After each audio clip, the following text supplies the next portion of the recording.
Hello everyone, this is Big Alski. And this is JTB. And this is Chapter 10 of Alhazard's Hard Karma Run for Ninja Gaiden Sigma. For those of you keeping track at home, this is Chapter 8 of Ninja Gaiden Black. And it's pretty much unchanged. So he goes in... Do what? I was going to say, pretty much unchanged for the most part. There's not that much different. Yeah, it's... He goes inside, grabs the Warhammer. I guess he's going to save the two fights up there for later on, and then come out and do this fight here. Drag the essence with the bat. Yeah, that's definitely what you want to do, because in especially in Sigma, the changes that they made to what is actually, Chapter 11 in terms of NGB numbers, the changes that they made actually makes that chapter quite a lot faster than it is in NGB, because you don't have to mess around, doing all the swimming. So you've got more than enough time to save those fights, get celerity, and that pretty much guarantees more points out of it. Now this, he did very well on this fight, knowing where the enemies are. I mean, we talk about it all the time, knowing their patterns, how they're going to fall down. Yeah, it's much different. This is one of the few exceptions, actually, thinking about it. Like, this fight is actually significantly different in Sigma than it is in NGB. Because in NGB, as you can see where Ryu is right now, kind of the top left where that enemy just dropped down, they pretty much just drop down from there all the time. Whereas in Sigma, obviously, they come around from quite a few spots. So enemy manipulation, movement is key here as well. And the smoke bomb charges like this, like, your timing just has to be so on point with stuff like that to get it to work.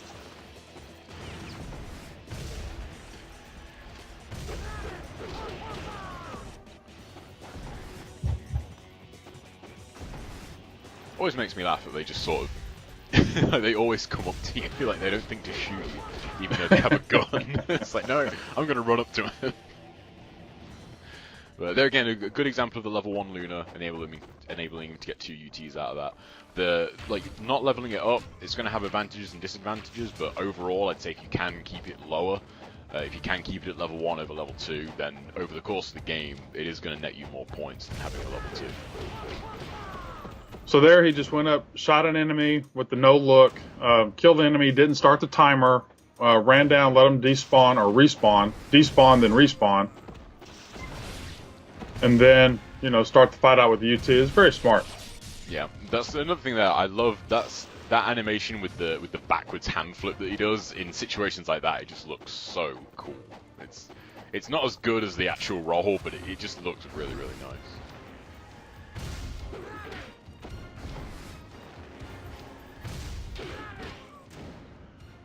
Now there was something about this fight, if I remember. I don't know if it was on this level or Master Ninja or Very Hard or whatever. You had to kill those guys first or something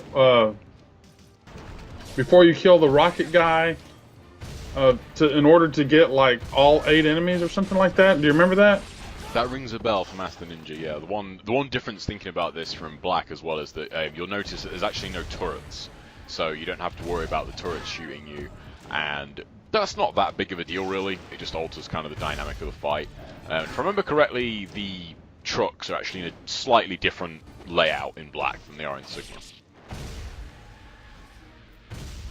Yeah, I know there was a way to get more enemies to come out or something like that. It was kind of tricky. If you kill the rocket guy first, something didn't happen. I forget exactly what it was, but again, it was just one of those weird things that Sigma had that Ninja Gaiden Black didn't. Yeah, and I just thought, looking back on that fight, the truck is actually in the middle, I remembered, whereas in Sigma you can see it's kind of right at the entrance. And throwing a little flare in there with the on-landing gleaming blade. Yeah. Funny thing, I remember when Curie first showed that, and it does actually look quicker, but because of the extended dying animation, I think it works out more or less exactly the same as using the regular UT. Which is strange, because the actual gleaming blade animation is incredibly fast. It's probably 1.2 he just seconds. got punished there. That's so he good. smoke bombed and he still got it twice. Yeah, that was really smart use of the smoke bombs there, though, because if you were to win past that enemy in that situation, we mentioned this in the earlier videos, if you knock an enemy down on the downward slope of a staircase, they will actually tumble all the way down the stairs. So in that situation, you do need to forward wire him so that he's going to be on the upward slope, so he doesn't actually tumble down, so you can still get your UT out. And just the sounds that the blocking sounds make, and then when they hit you, just Some of that stuff just irritated me. Just some of the sounds. Oh man. Yeah, they are one of like the most. I'd say like the military guys have got to be like the most trolling enemy in the game. All of their attacks when they hit you, they make you so mad. Like the grabs they do is so annoying. Yeah, and the trip, the kick, the stab, all that. That was added in NGB, if I remember rightly, wasn't it? I don't think they had that in NGO. Oh, really? Yeah, my memory's a bit fuzzy on that, but I could have swore that's a new attack for NGB. Or maybe it was the armored guys that have it now that I think about it, but it's that move definitely is one of them. Now this is really smart here to get this sneaky UT using the low health. In that situation, if he'd have used the Warhammer, he would have got a little bit better kill bonus, but the one advantage with Dragon Sword is you do actually get, a 7-hit combo out of it, so that multiplies by 10 and it gets you 70 points, so there's probably not a lot in it. Yeah, that's what I was thinking. I hate these loading times in Sigma. I'm telling you, it's awful. Yeah, that's something that really is annoying, because it just really kind of interrupts your flow. You're doing your roll jump in, you're happy, and then you just get hit with a load screen. It's like, right.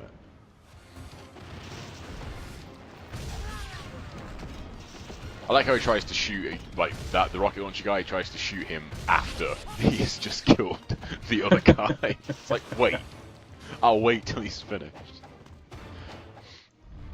Gotta love that save statue down there, though.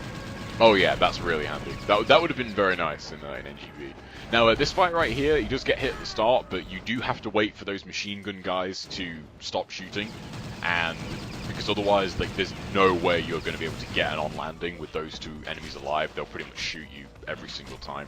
And this fight is pretty different than it is in Black. In NGB, you only have the two turret guys to take out, really, so you don't have any enemies on the ground. So this is a pretty different fight in terms of enemies that you get. I always hated this guy as well. At least you don't have to wait. Yeah. The whole through the helicopter fight or whatever to. Yeah, that was really annoying in Black that happened. And coming up here as well is probably the biggest addition. Is you get Dynamo 2.0. I'm not sure if he's supposed to be like his brother or something, but you get like a bonus Dynamo fight. But he's kind of a pushover. Like he's one of the. He is cool that he's in the game, but he doesn't give you a boss level kill bonus, if I remember rightly. I think he just gives you, 1,000 point kill bonus, which is a bit strange. Now he was talking about, getting the UF in an earlier chapter. Maybe it'd been this chapter. Maybe he was going to try to UT those guys in the turret up top. Maybe the UT would. I wouldn't be surprised. Yeah, the vertical hitbox on the UF's UT is enormous. Now, the Gleaming Blade here, if I remember rightly, the level 3 dual katana's 360Y is actually more powerful, and he's also not using fire wheels. That said, it doesn't really make that big of a difference, because you'll see it here in a second. He's only worth, a 1,000 point kill bonus, so, he's only getting like an extra 760 points, and I would very much agree if his line of thought was, it's not worth burning the Devil Elixirs just to, get an extra like 50 points or something out of him. If he had a regular, 100,000 kill bonus, then definitely, because you'd be talking like 25,000 points. Right. And see, again, that's another just bad design part, of the game. And he's one of the using the UF on him as well is so much fun, because the UF kills him in like 3 hits. It's so powerful. It's awesome.